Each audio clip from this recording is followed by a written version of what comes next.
Welcome, everybody, at this discussion panel that is delivered to you by FRAMATOME.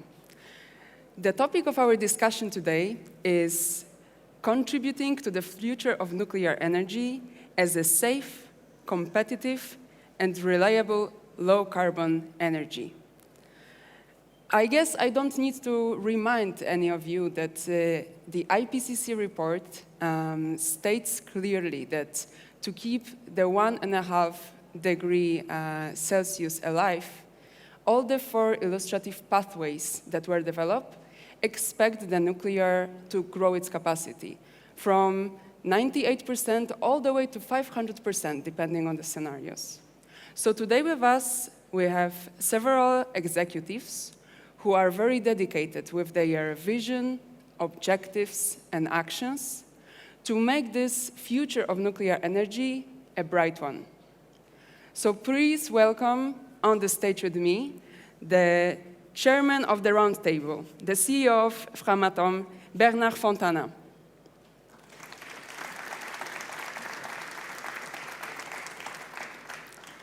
And our distinguished panelists, the president of Nuclear Skills Academy in France, Mrs. Elisabeth Terrail.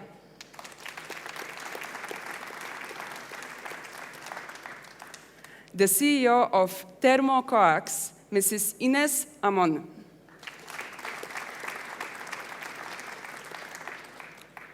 The CEO of ENEC, Mr. Mohamed Al-Hamadi.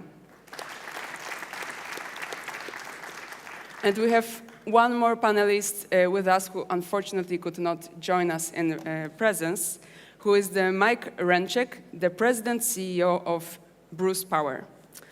So I will not present the companies myself. I will let panelists to do it as they know it the best. So we'll start with Elisabeth. Mrs. Terrail, could you please tell us more about the Nuclear Skills Academy in France? Thank you. Good morning.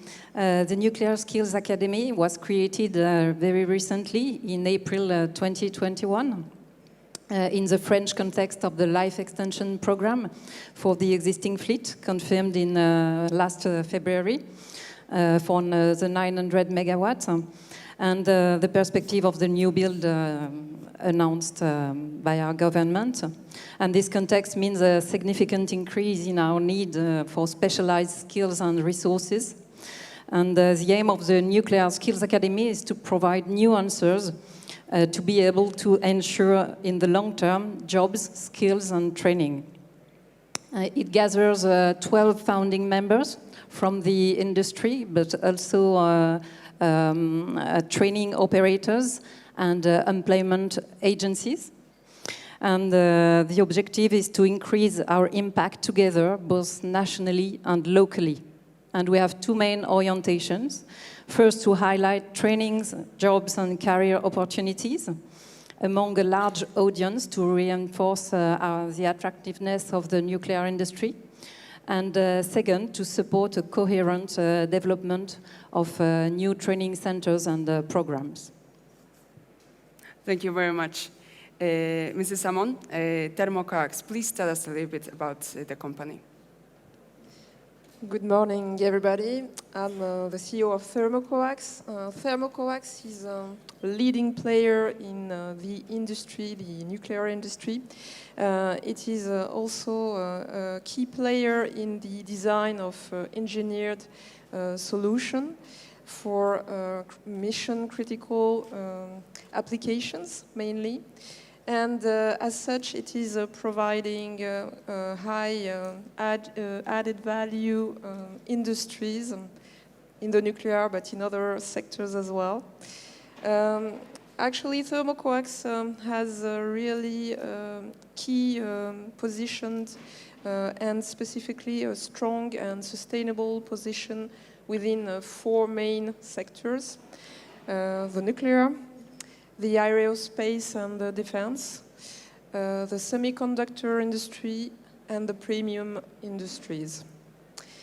And specifically for the nuclear, I would say, market, thermocoax is today providing this market with pressurized heaters, with, in fact, transmissions, cabling systems, as well as in-core instrumentation. Thank you. Thank you very much. Mr. Al-Hamadi, please tell us a little bit more about ENEC. Sure, thank you. So ENEC is the entity responsible to build and operate the nuclear power plants in the UAE. Was established in 2009 with a clear mandate to deliver the safe, clean, reliable electricity to the grid by nuclear power plants. And we've been now operating for quite some time. And we've established also 2 subsidiary companies. One of them is called NOAA, responsible for the operation and maintenance. Another company called Baraka One, which is responsible for financing the nuclear power plants. And we are looking for a very bright future to also invest in local and international, and also invest in the industry for the expansion of our program and keeping it up and running for the next 6 years. Another also key aspect of our responsibility is also to develop the supply chain, and that's one of the key reasons I'm here with you in this conference with my team, to look for companies who are qualified and capable to help us on the support of operation and maintenance. And Mr. Fontana, one of the leading companies who is also helping us. We are also having an event with EDF in Abu Dhabi in January. It's called eFusion, to invite French companies to come and see the opportunities in UAE. Thank you. So right now to hear from Mike Renchek, who delivered a video of his presentation. Please, could we stream Mike's contribution? Hello, my name is Mike Renchek, and I'm President and Chief Executive Officer of Bruce Power. I would have loved to have joined you in person at the World Nuclear Exhibition, but I do appreciate the opportunity to participate virtually. It seems that so many of us have been doing that over the last 2 years, and I hope that one day we can gather all together again to discuss important issues facing the nuclear industry and our world, especially when you factor in climate change. Before we begin the panel discussion today, I'd like to provide you with a bit of background on Bruce Power. Bruce Power operates the largest nuclear facility in the world. We are based in Ontario, Canada, and we safely deliver clean, reliable, and low-cost nuclear power to families and businesses across Ontario, supplying 30% of Ontario's electricity at 30% less than the average residential cost. So we are a low-cost producer. We also provide life-saving medical isotopes across the world.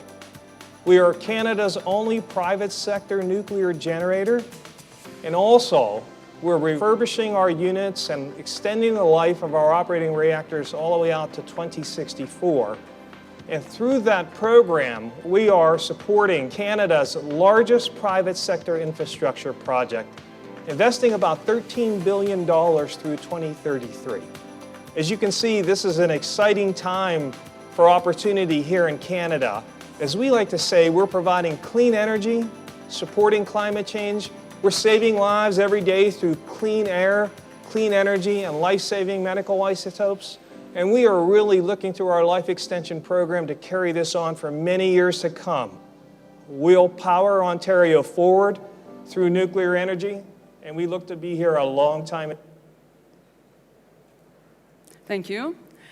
And right now, last but not least, Mr. Fontana, please, as our chairman, if you can tell us about FRAMATOME and give some introductory remarks to the panel. Thank you. Good morning, and dear WNE participants. I hope you are all doing well.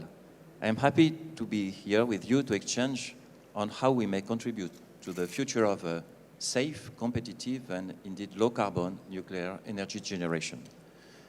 With our presence here at the WNE, we all share the conviction that nuclear is key to face the climate change challenges with, for example, 40 times less emission per kilowatt-hour of electricity produced than with natural gas. Framatome is aware of the responsibility we have for the next generations and is fully engaged in this challenge. Since more than 60 years, Framatome is positioned as an international actor in nuclear energy, recognized for its innovative solutions and value-added technologies for the global nuclear fleets. With a worldwide expertise, Framatome designs and supplies nuclear steam supply systems, nuclear equipments, services, and fuels. At Framatome, we are today 15,000 colleagues in 20 countries who work every day to support our customers supply a cleaner, safer, and more economical low-carbon energy. We believe that our contribution to the success of nuclear begins with a very strong attention paid to safety and quality, and this is, for example, our Excel in Quality program, which are Framatome's top priority. And to support our commitment to the quality and performance in execution, we invest 200 million euros every year to strengthen and modernize our factories and our tools. We also develop a strong operational excellence program and secure our supply chain. Nuclear industry is a long-term technology industry which relies on expertise and competencies. We will have the opportunity to emphasize these aspects in our panels. At Framatome, we hire 1,000 new colleagues every year to ensure the renewal and the strengthening of our competencies. And we recognize the recognized contribution of nuclear to tackle climate change. The new generation of young engineers and technicians is more and more willing to join us. This is new. They are coming from various industries, such as oil and gas and aerospace industries, as they consider that the fight against climate change is a very strong driver for their professional life. Still, it's not just a question of hiring people, but also to strengthen and maintain their competencies over time. This is possible through the strong knowledge management program and the advanced trainings we have developed, as well as continuous experience on the floor to deliver our programs. And to support the highest level of expertise, we have deployed excellence centers in welding, robotic, high-precision machining, calculation. We know that the performance of the industry goes with the integration of the new technologies in our core competencies. And together with competencies, developments in R&D, innovation and digital technologies allow further nuclear safety and competitiveness progress. We reinforce R&D and innovation programs, investing more than 100 million per year, with an increase of 7% each year. Among our key achievements is our Protect Enhanced Accident-Tolerant Fuel technology, which is currently being tested in 5 reactors worldwide. Our cutting-edge technology focuses on implementing solutions for advanced fuel systems, contributing to making nuclear ever safer for plants operators. Framatome also works on significant enablers for customers, such as 3D printing, simulation, and robotics. And you can see here at the WNE 2 of our robots. Those robots are one of our levers for delivering new services for increased safety, quality, and competitiveness. Digital is also a key enabler for the future of nuclear energy. In many fields, each year we invest 50 million euros in digital to propose digitalized solutions to our customers. A strong development of our cybersecurity solutions is ongoing, with FoxGuard Solutions, a company specialized in cybersecurity that we acquired 2 years ago, and with the launch of FoxGuard European solution in September this year. To ensure the future of nuclear power generation as a safe, competitive, and reliable low-carbon energy, our priority is the execution, focused on the support to the existing fleets, the development of new builds, and solutions for our customers. The optimization of the existing fleet is a structuring topic for the nuclear industry. In North America, our teams contributed to most of the US reactor LTAO programs, 90+ reactors.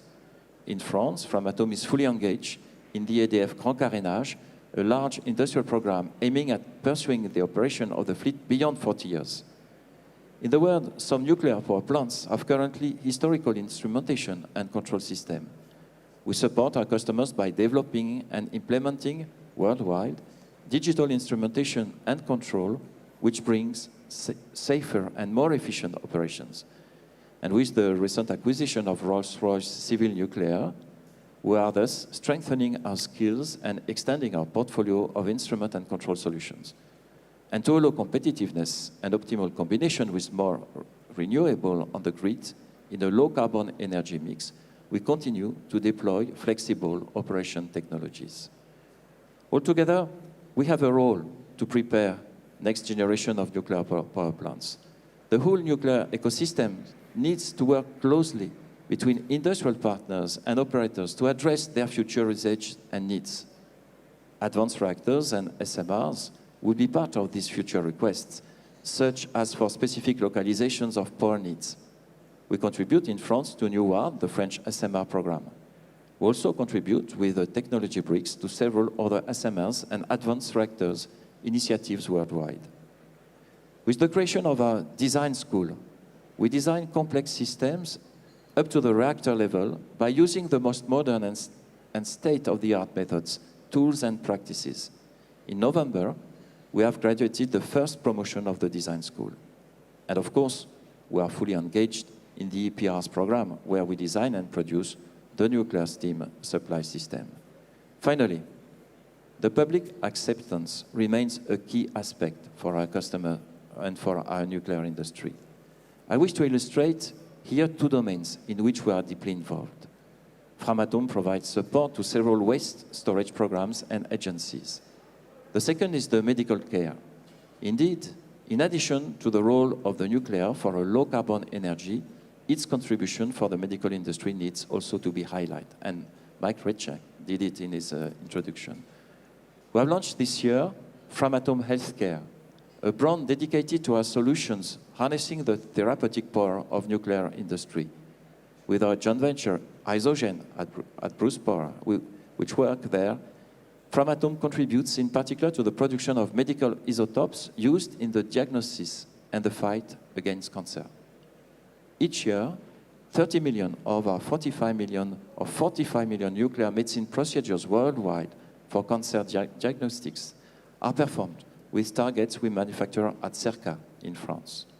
So you can count on the engagement and the commitment of FRAMATOME's team for the generation of safe and low-carbon nuclear energy, and competitive one, now and in the future. I'm now happy to open this panel discussion that will enable you to learn more about the essential contribution of our distinguished colleagues here and their organization to this ambitious long-term carbon electricity generation objective. Thank you very much. Indeed, many interesting points that I hope we will be able to also cover and maybe go more in depth in relation to other industry sectors. This panel, we will start with our absent guest, unfortunately. So Mike Renczek, as a CEO of Bruce Power, represents the company that actually is having very ambitious goal of going net zero as the company until 2027. Very short-term goal. So I would be really interested in knowing what is the vision of the Bruce Power that is needed to increase the share of nuclear in the energy mix, as well as what was mentioned by Mr. Fontana about the healthcare.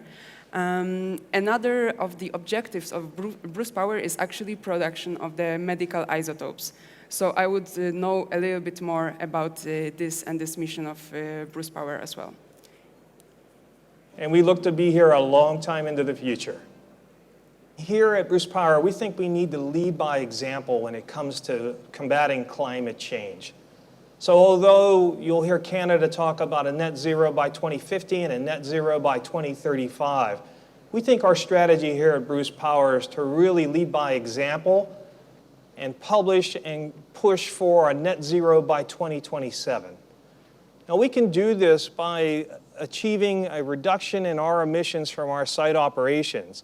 Predominantly, when you look at what we're doing, we'll be the first nuclear operator in North America, or first electric operator in North America, for that fact, to be net zero. When we think about that, we'll do it by operating our plants. Our plants are capable of generating a lot of power here at Bruce Power. When we look at what we're doing, we started in 2016 as a 6,300 megawatt site.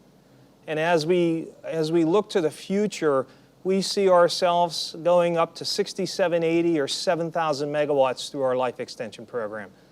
In fact, when Bruce Power restarted its units 1 and 2 in 2013, we really helped Ontario phase out coal.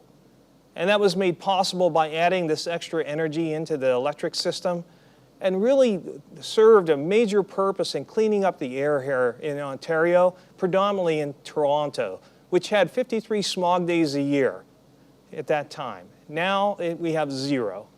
So it can be done. We need to lead by example. We need to do that through our use of nuclear power. Here at Bruce Power, we feel very good about supplying medical isotopes to the world. You know, we make cobalt-60 now in a low specific activity form that's used to sterilize about 40% of the once-used medical devices worldwide.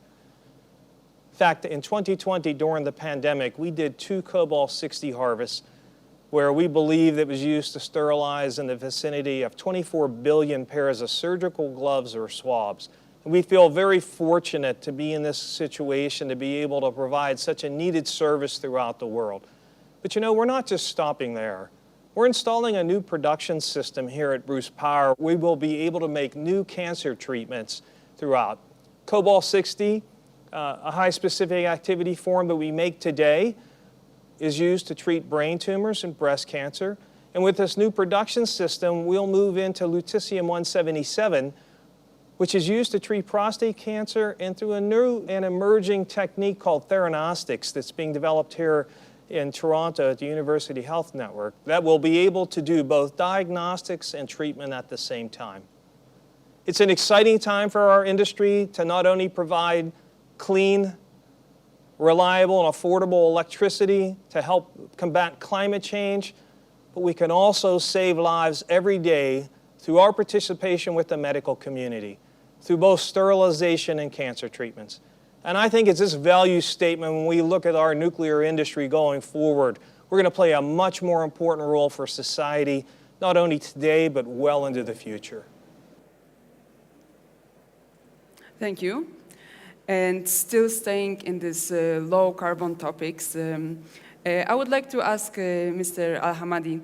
So the UAE in 2012 took this very bold challenge to start constructing the first nuclear power plant in country's history with 4 units. The first one started operating in April. Could you tell us a little bit more about the first unit's impact on the power sector in the UAE? This short term, it's only several months, but already short term and long term. How will nuclear power influence this net zero way towards the future? Thank you. That's a great question. And if I could put this in summary, the first power plant has been operational now and commercially operational. And the second unit, it is in 50% power, which is a testing phase. And we are targeting by next year to have it commercially operational. Unit 3 and 4 are just 1 year apart. So by 2025, we'll be able to produce around 25% of electricity for the UAE. And from decarbonization, it will decarbonize the capital Abu Dhabi by around 50%. Mm-hmm. And the 4 units, by the way, just put it in a simplified form, is equivalent to around 3.2 million cars from a carbon emissions. That's roughly around 21 million tons of CO2 annually will be avoided. And in the UAE, we are a small country, we have around 3 million cars. So 3.2 million cars will offset completely the transportation sector when it comes to carbon emissions. But we don't stop there. We have also installed 80% of the renewable energy in the Middle East. So that's a major contributor. That just starts in the last 10 years. And in previous panel, we were talking about the 2050 target. That's where we want to go neutral, and that's something, nuclear will be part of it, and I'm sure more nuclear will be part of that solution. And the key innovation and the key factor to be able to do this is having a diversified portfolios of energy, nuclear definitely as a major contributor of that, and complemented with renewable and gas plants. So that's something we have done in the last 10 years, and we are bearing the fruit of it as we speak right now. And how will UAE ensure the stability and sustainability of this program in the future, as well as any other sectors of nuclear that you're planning to develop? Yeah. So the key factor in sustaining the nuclear power plant to be able to operate for the next 60 years, and this industry is long-term commitment. So that's why the key factor is the human capital development, and which is we take seriously. And we had people trained all over the world, even in France. They were trained in the best universities and best training centers. And in the UAE today, we have 3 simulators running in parallel to develop the senior reactor operators and reactor operators. And we are very proud of that development. And we have a great also ratio of women in that industries. And one of the first person to put Unit 2 critical was a senior reactor operator, and she's a woman, and we're very proud of her and with her team. And another factor also we are looking into is the localization of companies, to be able to create an ecosystem for the suppliers to come to the UAE, establish and set up shops, to be able to service the industry and also engage with the local companies to create a future business opportunities for them. Third, we are also targeting other industries. You know, Fontana, you mentioned the healthcare. We are looking at healthcare, agriculture, and also space. So this knowledge in the country today being used for the nuclear power plants will help the other industries to spur and develop. In one of the universities called Khalifa University, where we have our research center, they also have healthcare industries, which is also they are looking at to learn and expand that in the healthcare business. So opportunities are abundant, capitalized on in a systematic and planned way is the way to go. We have a clear policy in the nation to invest in the civilian use of nuclear power plants. And the nuclear power plants is the beginning. We are also looking at SMR, looking at hydrogen when it comes to innovation. And the sky is the limit when it comes to these opportunities with this clean, safe, and reliable source of energy. Thank you very much. On the other hand, next to Mr. Al-Hamadi, we have Mrs. Hamon, who is representing the supplier point of view, providing the components to such a demanding industry as nuclear. Could you maybe share some learnings, some convictions about what is the best way to cooperate between the supplier and the client? And maybe day-to-day, bit by bit, what do you do in your company to influence this future of nuclear energy? Thank you for the question. This is a very wide one, so I'm trying to be as brief as possible on this specific topic. What I can say as an example first is that we have a long relationship with FRAMATOME that is lasting for more than 30 years. For me, it is counting a lot, and it is a real sustainable relationship that we are building all together. We may have some difficulties on the path, of course, but still we are together, we are working together, and I believe we will continue to work on this. Thermocoax is a very, very small company. As you may imagine, we are 300 people all over the world, so very, very small compared to, I would say, the main majors of the nuclear activity. But even though we are very proud to have a very specific technology that is tailor-made, and yeah, we are very proud of that, and we are continuing to develop these technological topics that we have for more than 60 years now. We have some some components, some products that are installed in some of the power plants for more than 60 years now. So just to show that, yes, nuclear is very counting for us. And maybe to explain what we are working on, we have a few key stakes for our company and in order to fulfill, I would say, all the requirements of the future of the nuclear. One of them is really about improving in operations and thanks to, in order to fulfill that, one of the major topics we are working on at the moment is about, in fact, regrouping our factories. We have at the moment, 4 factories in Normandy that we are regrouping into one. We called it the One Project, and this is the one we are working on, and we are transferring our activity into an all brand new factory that we have built last year, and for which we believe we will have much more, I would say, efficiency in order to respond to the nuclear demands and, of course, the other sector that we are focusing on. So efficiency is a key topic that we are working on it.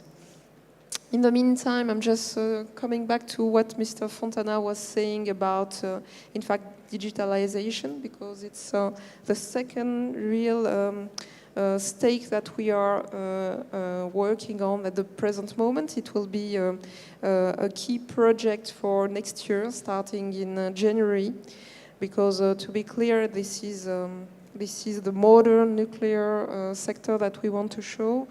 This is also the major improvement that we can do in order to get a better efficiency as well as a better traceability for our operations. The second topic I wanted to emphasize also is about the resources, because in fact human resources within thermocoax is a key and major also part and topic that we are developing, that we have developed for quite a bit of time. And we have now quite good expertise, very good expertise, specifically in the nuclear field. And we need to really develop and sustain this expertise within time. So we are working on the pyramid age in order to be sure that in fact we will have the young generation following and getting the competencies of the elders, and so that we have really a sustainable rack of competencies.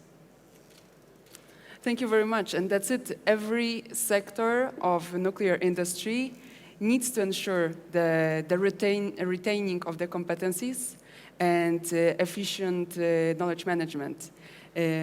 Luckily, with us, we have an expert. So, Elizabeth, if you could tell us a little bit about the competencies management strategy from the point of view of Nuclear Skills Academy, and what is needed to support this future of nuclear energy, also taking into account the safety stakes that it carries with it. Thank you for your question. Of course, the management of competencies is a condition to address safety, and there are some fundamental items we have to address. We need to recruit, to train newcomers, but also to maintain the competencies of our employees by continuous training, and that's for a wide range of jobs in the specific context of the nuclear. So this is our main context, and in this context, we are convinced and we know that it's not only a point of focus for large companies, but also for all the supply chain and for our contractors. So, for example, with the common training session, including contractors, we can give first answers to improve all our competencies we build together. We also need to share return on experience and knowledge between generations, as we already said. And this need a dedicated organization for a sustainable approach. And we have seen that FRAMATOME has implemented a knowledge management process for several years. And now to illustrate the significant increase in our need for specialized skills and resources in France, I can take the example of the wide refurbishment project, Grand Carénage, already mentioned by Bernard Fontana, for the existing fleet in France. We will need, just to give you a few figures, to double the resources in jobs like specialized welding or pipe fitting. We will have to increase the workload in mechanical work, which will be multiplied by 3 in 23 and by 6 in 26. So it's really challenging. And I could give you more example on the new build perspectives. It means that we need to reinforce long-term strategy with schools and universities to attract the young generation and to modify the perception of our industry, which is a modern industry, innovative, and a partner of a low-carbon society, as we have new strong messages since recent global meetings in COP26. It also means to go on increasing our training capacities close to the real working environment and the support of virtual reality. And lastly, it means to offer careers in the nuclear industry to create the desire not only to join us, but to stay with us. So that's it with the Nuclear Skills Academy. Maybe you have some specific actions that you do to increase this attractiveness and increase the value of the nuclear skills. Could you tell us a little bit more specifically what does the Nuclear Skills Academy do in this respect? Yes, we use 2 levers in the Nuclear Skills Academy. The first is governance, and the second is action. So for the 6 years we were created, by governance I mean the addition of industry, training operators, and employment actors. And the key success of what we want to do is to go together to increase our impact. We need industry to define precisely and with anticipation the competencies needed and their geographical location. Then we need to develop the right training to acquire adapted skills in close relation with schools and universities, but also inside companies. And that in order to recruit directly or with the support of employment agencies, the right person at the right place and to develop a career. And we are really convinced that being all together will improve our impact. That was for the governance aspect. And a few words about our first actions. In 2021, with the support of France Relance, which is the state financial support given to industry in the COVID context, the Nuclear Skills Academy supported more than 30 projects to develop training centers or to promote jobs. 18 first winners were recently announced. Corresponding to 23 million of investment in Europe. And for example, FRAMATOME is part of them with the development of a new training center in welding in Bourgogne-Franche-Comté. And we also have plenty of other projects in partnership with large and smaller companies and also with the training operators. Another example of our first actions is the experimentation of scholarships for students based on 2 criteria, excellence and motivation. And we are starting doing this experimentation this year with 10 schools in 10 French regions. And we will increase this approach in the 2 coming years. And last example, we developed a new website for a large audience to better communicate our job, training careers, and it will be launched in January 2022. These are some very comprehensive sets of actions. I really hope that in the future this will result in a big influx of the workforce that is so much needed in the current nuclear industry. We still have some time for the questions. If there are any questions from the audience that were sent before, could we please display them?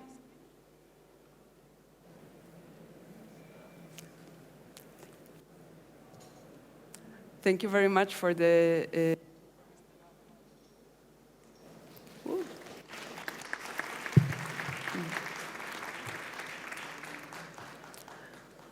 Mr. Al-Hamadi had to leave a flight earlier, and we can continue with the Q&A. So the first question that we have is... does it work? Yeah. About cybersecurity. So cybersecurity is a key topic in nuclear industry, as we can see increasing number of threats. Can you tell us more about the measures which are taken in regards with this risk? I guess Mr. Fontana will be the best person to answer this question. So, yes, it's true. Cybersecurity is a growing topic, attracting a very high level of attention. So we see a different approach according to different areas of the world. It started in the US by a systematic mapping of the nuclear power plants. And after this phase of diagnostic came the first measures with some dedicated protection that have been developed with hardware and software protection. And that has been the development of a FoxGuard solution that we acquired a few years ago. Now, FoxGuard solution is deploying its European solution in a continent where there is not necessarily such a regulatory environment, but still, we launched the solution in September.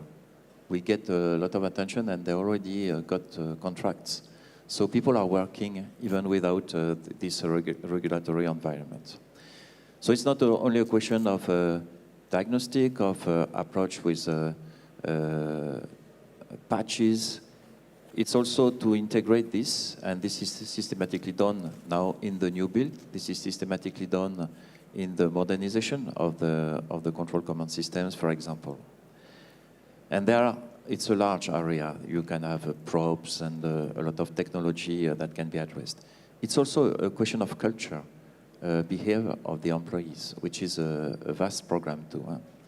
Ultimately, I would like to emphasize one aspect, which is, I think, the challenge for all of us, which is the availability of skills.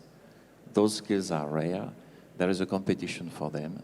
And for me, the key driver will be our capability to attract and retain the skills on cybersecurity to keep them in nuclear industry. And as Framatome, it's part of our strategy to attract those skills, to gather them in Framatome, as I see it as the main driver for the coming years.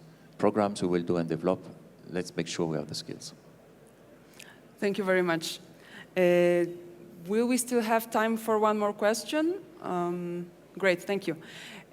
How can a cross-experience in aeronautics and nuclear benefit the quality of the services delivered in both sectors? I'm pretty sure that this is the question towards thermocoax. So, Ms. Hamon, if you could answer this cross-experience. Sure. As I mentioned previously, we are multi-sectors within thermocoax for our solutions. And yeah, clearly, we learn a lot according to the sectors we are working in. And specifically on the aeronautics on one side, also on the semiconductor market as well, because there are lots of, I would say, good practices and lots of quite high requirements that we can really make synergies from. and be able, in fact, to work on the teams in order to really share their experience, their return of experience on one side, and be able to really help on other sectors significantly. And yes, aeronautics, as you know, is very demanding sectors. As we are speaking about transporting people, so it's human beings, and as such, clearly the demand for specification and quality and reliability is very high in this sector. So thanks to a very organized, I would say, technical and engineering team, we have the ability to share practices and be able to in fact learn and leverage our knowledge on all of these sectors. Thank you. Thank you. We have just a little bit of time left, so if there is another question from the public, we can still maybe take it.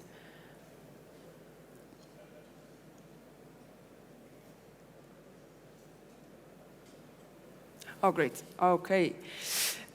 Long question, I hope for short answers, please. What are the success factors for the knowledge transfer and for sustaining competencies in the nuclear industry staff? What will change in the future with progressing digitalization? I think this would be a perfect question for our two remaining panelists. Mrs. Tara, if you could maybe start with a short answer to this.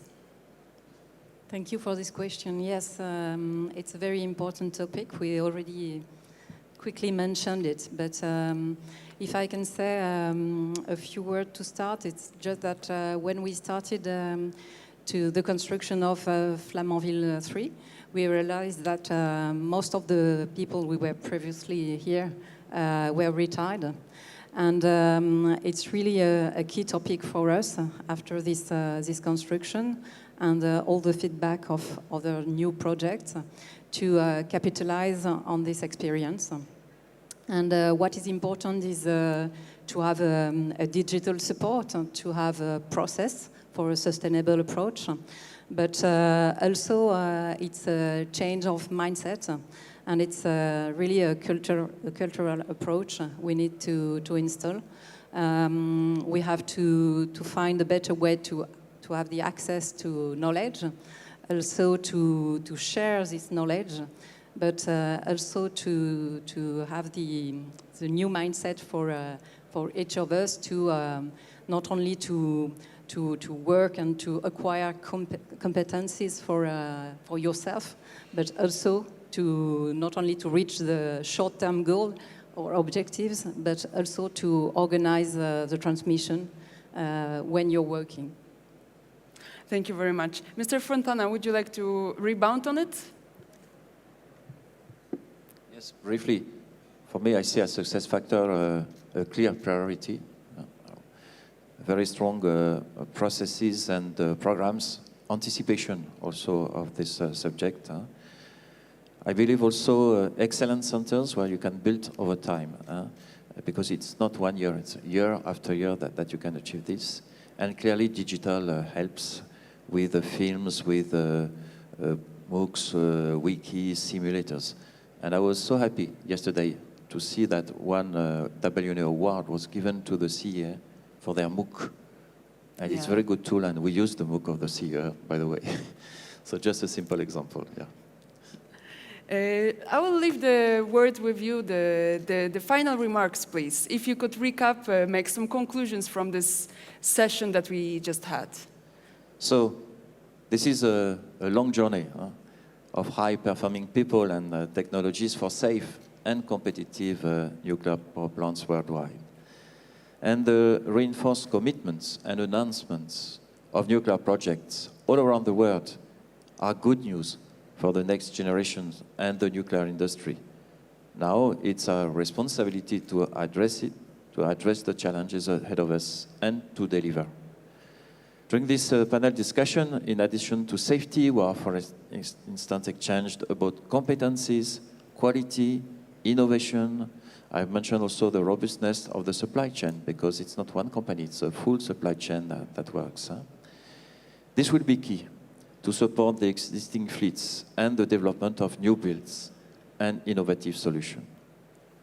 Public acceptance also remains essential, and the nuclear contribution for medical industry can be strengthened and emphasized.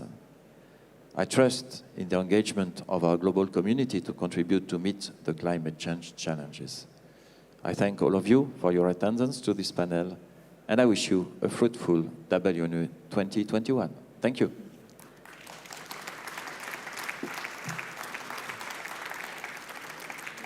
Thank you, Mr. Chairman. Thank you, dear audience. My name is Jadwiga Najder. It was a great pleasure to lead this session for you.